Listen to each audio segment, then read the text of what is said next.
വിദ്യാസമ്പന്നരെന്ന് പൊതുവെ അഭിമാനിക്കുന്നവരാണ് മലയാളികളെങ്കിലും അനുദിനം വിവാഹിതരായ പെൺകുട്ടികൾ ആത്മഹത്യ ചെയ്യുന്ന വാർത്തകൾ നമ്മളെ ഞെട്ടിച്ചുകൊണ്ടിരിക്കുകയാണ്.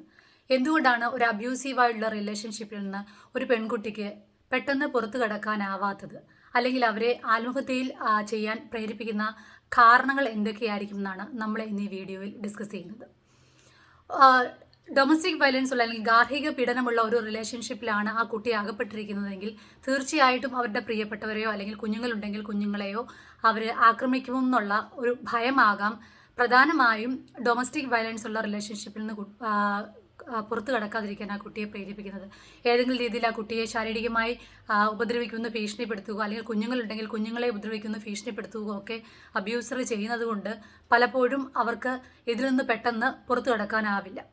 രണ്ടാമത്തേത് ഫൈനാൻഷ്യൽ ഇൻഡിപെൻഡൻസ് ആണ്. രണ്ടാമത് പറഞ്ഞുവെങ്കിലും ഏറ്റവും പ്രധാനപ്പെട്ട ഒരു ഘടകമായി ഞാൻ കരുതുന്ന ഒരു കാര്യമാണ്, ഒരു കുട്ടി ഫൈനാൻഷ്യലി ഇൻഡിപെൻഡൻ്റ് അല്ലെങ്കിൽ ആ കുട്ടിക്ക് അബ്യൂസറിൽ നിന്നാണ് അവർ ഫൈനാൻഷ്യൽ അവരുടെ ആവശ്യങ്ങൾക്ക് വേണ്ടിയിട്ടുള്ള സാമ്പത്തികം കാര്യങ്ങൾ വാങ്ങുന്നതെങ്കിൽ തീർച്ചയായിട്ടും ആ കുട്ടിക്ക് അതിൽ നിന്ന് പുറത്തു കിടക്കാൻ വലിയ പ്രയാസമായിരിക്കും. ഓരോ മാതാപിതാക്കളും പെൺകുട്ടികൾ വിവാഹിതരാകുന്ന മുൻപ് പ്രത്യേകം ശ്രദ്ധിക്കേണ്ട ഒരു കാര്യമാണ് അവർ ഫൈനാൻഷ്യലി ഇൻഡിപെൻഡൻ്റ് ആണോ എന്നുള്ളത്. എത്രയും പെട്ടെന്ന് പഠനത്തിന് ശേഷം പെൺകുട്ടികൾ ബാധ്യതയെന്ന് കരുതി അവരെ വിവാഹം കഴിച്ചയപ്പിക്കുന്ന മിക്ക മാതാപിതാക്കളും ശ്രദ്ധിക്കാതെ പോകുന്നൊരു ഘടകമാണ്. പലപ്പോഴും നമ്മൾ ഈ ഒരു പെൺകുട്ടിയെ വിവാഹം കഴിപ്പിച്ചയക്കുന്ന സമയത്ത് നമ്മുടെ സമ്പാദ്യം അല്ലെങ്കിൽ നമ്മൾ സ്വരുക്കൂട്ടി വെച്ച സമ്പാദ്യം മുഴുവനും നമുക്ക് അതുവരെ അറിയാത്ത ഒരാളെ ഏൽപ്പിച്ചിട്ടാണ് പലപ്പോഴും കുഞ്ഞുങ്ങളെ പറഞ്ഞു വിടുന്നത്. ഈ കുട്ടിയുടെ പേരിൽ ഒരു കൃത്യമായ സമ്പാദ്യമോ അതിന് ഒരു അബ്യൂസീവായിട്ടുള്ള റിലേഷൻഷിപ്പിൽ നിന്ന് പുറത്തു കിടക്കാനുള്ള ഉപദേശങ്ങളോ പലപ്പോഴും പല മാതാപിതാക്കളും കുട്ടികൾക്ക് കൊടുക്കാറില്ല. രണ്ടാമത് ഇമോഷണൽ മാനിപ്പുലേഷൻ ആണ്.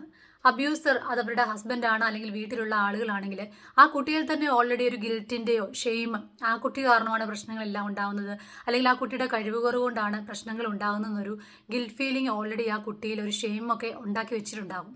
അത് ശരിക്കും യഥാർത്ഥത്തിൽ ആ കുട്ടി കാരണമല്ല ഇഷ്യൂസ് ഉണ്ടാകുന്നില്ല എങ്കിൽ പോലും അവർ മാനിപ്പുലേറ്റ് ചെയ്ത് വെച്ചിരിക്കുന്ന ഈ സ്റ്റോറീസ് അവർക്ക് തന്നെ അവർ കഴിവില്ലാത്തവരാണെന്നും അല്ലെങ്കിൽ അവർക്ക് സ്വന്തമായിട്ട് ഒന്നും ചെയ്യാൻ കഴിവില്ലാത്തവരാണെന്നും അവരുടെ കുഴപ്പം കൊണ്ടാണ് പ്രശ്നങ്ങളെല്ലാം ഉണ്ടാകുന്നെന്നുള്ളൊരു ഫീല് അവരുടെ ഉള്ളിൽ ഓൾറെഡി ഈ അബ്യൂസർ ക്രിയേറ്റ് ചെയ്ത് വെച്ചിട്ടുണ്ടാകും. അപ്പോൾ അങ്ങനെയുള്ള റിലേഷൻഷിപ്പിൽ നിന്ന് അവർക്ക് പുറത്തു കിടക്കാൻ വളരെ പ്രയാസമായിരിക്കും. പിന്നീടുള്ളതാണ് ലാക്ക് ഓഫ് സപ്പോർട്ട്. പലപ്പോഴും വിവാഹിതരായ പെൺകുട്ടികളെ വിവാഹം കഴിഞ്ഞതിന് ശേഷം അവരുടെ കൺസേൺസ് അവരുടെ പേരൻസിനോടോ അല്ലെങ്കിൽ അവരുടെ കമ്മ്യൂണിറ്റിയിലോ ഒക്കെ അറിയിക്കുന്ന സമയത്ത് പല ഫാമിലീസും പറയും കുറച്ചുകൂടി അഡ്ജസ്റ്റ് ചെയ്ത് നോക്ക്, അല്ലെങ്കിൽ നീ കുറച്ചുകൂടി ശ്രമിച്ച് നോക്ക്, അല്ലെങ്കിൽ അവരുടെ യഥാർത്ഥ പ്രശ്നം എന്താണെന്ന് തിരിച്ചറിയാതെ ആ ബന്ധത്തിൽ സ്റ്റിക്ക് ചെയ്ത് നിൽക്കാൻ ഒരു പക്ഷേ സൊസൈറ്റിയിൽ പ്രഷർ കൊണ്ടോ അല്ലെങ്കിൽ അവർക്ക് ഓൾറെഡി വിവാഹത്തിന് ശേഷം ഉണ്ടാകുന്ന വലിയൊരു സാമ്പത്തിക ബാധ്യതയൊക്കെ കാണും. അപ്പം വീട്ടിൽ വന്ന് നിന്ന ആളുകൾ എന്ത് കരുതുമൊക്കെ കരുതിയിട്ടായിരിക്കും മിക്ക മാതാപിതാക്കളും ഇത് ചെയ്യുന്നത്. പലപ്പോഴും പല കുട്ടികളുടെയും ജീവൻ പെട്ട് കഴിഞ്ഞതിന് ശേഷമായിരിക്കാം അവർ എൻ്റെ കുഞ്ഞിനെ തിരിച്ചു വിളിച്ചിരുന്നെങ്കിൽ അന്ന് ശരിയായൊരു തീരുമാനം എടുത്തിരുന്നെങ്കിൽ ഇങ്ങനെ സംഭവിക്കില്ലായിരുന്നു ചിന്തിക്കുന്നത് പോലും. അപ്പം ആ കുട്ടിക്ക് ആവശ്യമായിട്ടുള്ള സപ്പോർട്ട് കിട്ടാത്തതാകാം വേറെ കാരണങ്ങളിലൊന്ന്. പിന്നെ ട്രോമ ബോണ്ടിങ്. ഈ അബ്യൂസ് ചെയ്യുന്ന അല്ലെങ്കിൽ ഹസ്ബൻഡ് ആണെങ്കിൽ ആ ഹസ്ബൻഡിനോട് ആ കുട്ടിക്ക് ഓൾറെഡി ഒരു ഇമോഷണൽ ബോണ്ടിങ്, അബ്യൂസർ ആണെങ്കിൽ പോലും ആ ആളിൽ നിന്ന് അകന്നു വരാൻ പറ്റാത്ത രീതിയിലൊരു ബോണ്ടിങ് ഉണ്ടായിട്ടുണ്ടെങ്കിൽ അതും ആ കുട്ടി അതിൽ നിന്ന് പുറത്തു കിടക്കുന്നതെന്ന് പിൻവലിപ്പിക്കാറുണ്ട്. പിന്നെ കൾച്ചറൽ ഓർ സൊസൈറ്റിയിൽ പ്രഷർ, അതാണ് ഏറ്റവും പ്രധാനപ്പെട്ട കാര്യങ്ങൾ. അതായത് നമ്മുടെ വീട്ടിൽ എന്ത് വലിയ ഇഷ്യൂസ് ഉണ്ടെങ്കിലും പ്രശ്നങ്ങൾ ഉണ്ടെങ്കിലും കുഴപ്പമില്ല, വേറൊരാളുടെ വീട്ടിലൊരു ഇഷ്യൂ ഉണ്ടെങ്കിൽ അതിനെ വലിയ കാര്യത്തിൽ പ്രശ്നമായിട്ട് ഡിസ്കസ് ചെയ്യുന്ന സൊസൈറ്റിയിലെ ആളുകളുണ്ട്.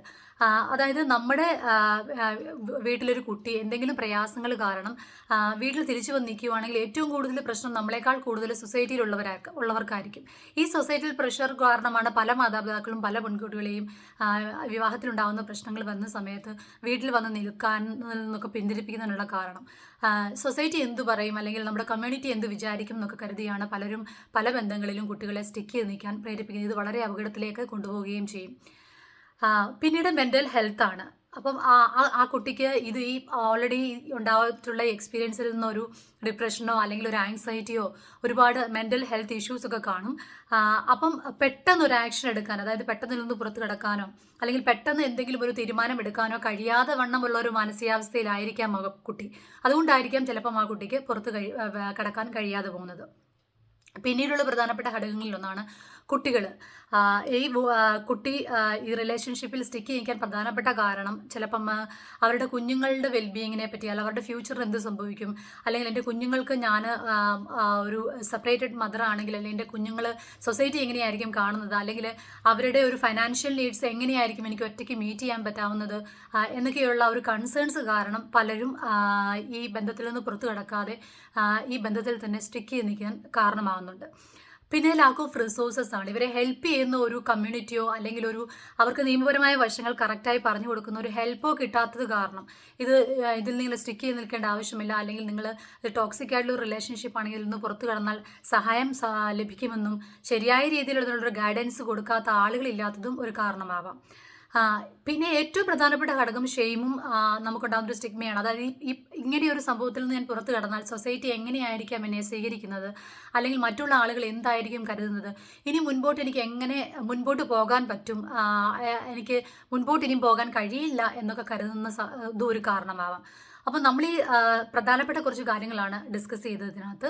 ഇതല്ലാതെ ഒരുപാട് ഫാക്ടേഴ്സ് കാണാം ഒരു കുട്ടി ഒരു അബ്യൂസീവ് ആയിട്ടുള്ള റിലേഷൻഷിപ്പിൽ നിന്ന് പുറത്തു കടക്കാൻ കഴിയുന്നത്. പലപ്പോഴും ഏറ്റവും പ്രധാനപ്പെട്ട ഘടകങ്ങളായിട്ട് എനിക്ക് തോന്നിയിട്ടുള്ളത് അവർ ഫിനാൻഷ്യലി ഇൻഡിപെൻഡൻ്റ് ആകാത്തത് കൊണ്ട് ഒരു കാരണമാണ്. അതുപോലെ തന്നെ അവരുടെ ഫാമിലി അല്ലെങ്കിൽ അവർ നിൽക്കുന്ന കമ്മ്യൂണിറ്റി, സൊസൈറ്റി ഒന്നും അവരെ സപ്പോർട്ട് ചെയ്യാത്തത്. പലപ്പോഴും നമ്മൾ ഒരു ടോക്സിക് ആയിട്ടുള്ള ഒരു മാരിറ്റൽ റിലേഷൻഷിപ്പിൽ സ്റ്റിക്ക് ചെയ്ത് നിൽക്കുന്നതിനെയാണ് ആൾക്കാർ പലപ്പോഴും സപ്പോർട്ട് ചെയ്യുന്നത്. അതിന് പകരം എന്നാൽ ആ ഒരു ടോക്സിക് ആയിട്ടുള്ള ബന്ധത്തിൽ നിന്ന് പുറത്തു കടന്ന് സമാധാനമായി ഒരു കുട്ടി ജീവിക്കുന്നത്, അല്ലെങ്കിൽ അവർ ഇൻഡിപെൻഡൻ്റ് ആയിട്ട് ജീവിക്കുന്നത്, പുതിയൊരു ലൈഫ് ഉണ്ടാക്കുന്നതിനെയൊന്നും നമ്മുടെ സൊസൈറ്റി പലപ്പോഴും എത്ര പുരോഗമിച്ചുവെങ്കിലും പലപ്പോഴും അതിനെ നമ്മൾ സ്വാഗതം ചെയ്യാറില്ല.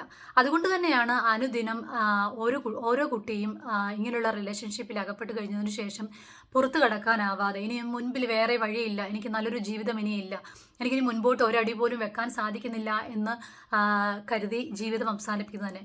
നമ്മൾ മാതാപിതാക്കൾ ഓരോരുത്തരും ഇതിന് ഉത്തരവാദികളാണ്. ഒരു കുട്ടിയെ സാമ്പത്തികമായി ഒരു സുരക്ഷിതത്വമില്ലാത്ത ഒരു അവസ്ഥയിൽ ആയിരിക്കുന്ന സമയത്തിൽ ഒരിക്കലും അവളെ വിവാഹ ബന്ധത്തിലേക്ക് നിർബന്ധിച്ച് ഏൽപ്പിക്കാതിരിക്കുക. തിരിച്ചു വന്നാലും നമ്മൾ വിടുന്ന റിലേഷൻഷിപ്പിൽ എന്തെങ്കിലും ഇഷ്യൂസ് ഉണ്ടായാലും പ്രശ്നങ്ങൾ ഉണ്ടായാലും തിരികെ നിനക്ക് വരാനൊരു ഇടമുണ്ടെന്നുള്ളൊരു ബോധ്യം ഒരു കുട്ടിക്ക് ഉണ്ടാവുകയാണെങ്കിൽ തന്നെ ഡൊമസ്റ്റിക് വയലൻസ് ഉള്ള അല്ലെങ്കിൽ അബ്യൂസീവ് ആയിട്ടുള്ള ടോക്സിക് ആയിട്ടുള്ള റിലേഷൻഷിപ്പിൽ പല കുട്ടികളും കുടുങ്ങി കിടക്കില്ല. നിങ്ങൾ കുട്ടികളുള്ളവരാണെങ്കിലും അല്ലെങ്കിൽ നിങ്ങൾ ഏതെങ്കിലും തരത്തിൽ വിഷമം അനുഭവിക്കുന്നവരാണെങ്കിലും നിങ്ങൾക്ക് പുതിയൊരു ജീവിതം നയിക്കാൻ മുൻപോട്ട് കിടപ്പുണ്ട്. നിങ്ങൾക്ക് അതിന് പുറത്ത് കടന്നു കഴിഞ്ഞാലും നിങ്ങൾക്ക് നല്ലൊരു ജീവിതം മുൻപോട്ട് കൊണ്ടുവരാൻ പറ്റും എന്നൊക്കെ ഓരോ കുട്ടിയും വിചാരിക്കുവാണെങ്കിൽ, അപ്പോൾ അതിനാവശ്യമായിട്ടുള്ള അവർക്ക് ആവശ്യമായിട്ടുള്ള ഒരു സ്ട്രെങ്ത് അവർ നിൽക്കുന്ന സൊസൈറ്റി, അവർ നിൽക്കുന്ന കമ്മ്യൂണിറ്റി, അവരുടെ ഫാമിലി, ഫ്രണ്ട്സ് ഒക്കെ കൊടുക്കുകയാണെങ്കിൽ തന്നെ പല കുട്ടികളും ഇങ്ങനെ ഒരു വലിയ ദുരന്തത്തിലേക്ക് കടന്നു പോവില്ല. നമ്മൾ കാണുന്ന പല റിലേഷൻഷിപ്പുകൾ, നമ്മൾ സന്തോഷമെന്ന് കരുതുന്ന പല റിലേഷൻഷിപ്പുകളും ഒട്ടും ഹാപ്പി അല്ലാതെ ജീവിക്കുന്ന കപ്പിൾസ് ആയിരിക്കാം. അതിൽ കൂടുതൽ പെൺകുട്ടികൾ വളരെയധികം വിഷമം അനുഭവിക്കുന്നവരായിരിക്കും, അതിൽ നിന്ന് പുറത്തു കടക്കാൻ സങ്കടപ്പെടുന്നവരായിരിക്കാം. അപ്പം നമ്മുടെ സമൂഹം, നമ്മുടെ മാതാപിതാക്കൾ, നമ്മുടെ നിൽക്കുന്ന കമ്മ്യൂണിറ്റികളൊക്കെ ഇങ്ങനെയുള്ള കുട്ടികളെ സപ്പോർട്ട് ചെയ്യേണ്ടത് വളരെ ആവശ്യമാണ്. ഇനിയെങ്കിലും ഇങ്ങനെയുള്ള മരണങ്ങളും ഇങ്ങനെയുള്ള ഹോപ്പ്ലെസ് ആയിട്ട് പ്രതീക്ഷ നഷ്ടപ്പെട്ട കുഞ്ഞുങ്ങൾ മരിച്ചു പോകുന്നത് കാണാൻ ഇടവരാതിരിക്കട്ടെ. ഈ വീഡിയോ നിങ്ങൾക്ക് ഇഷ്ടമായെന്ന് കരുതുന്നു. Thank you.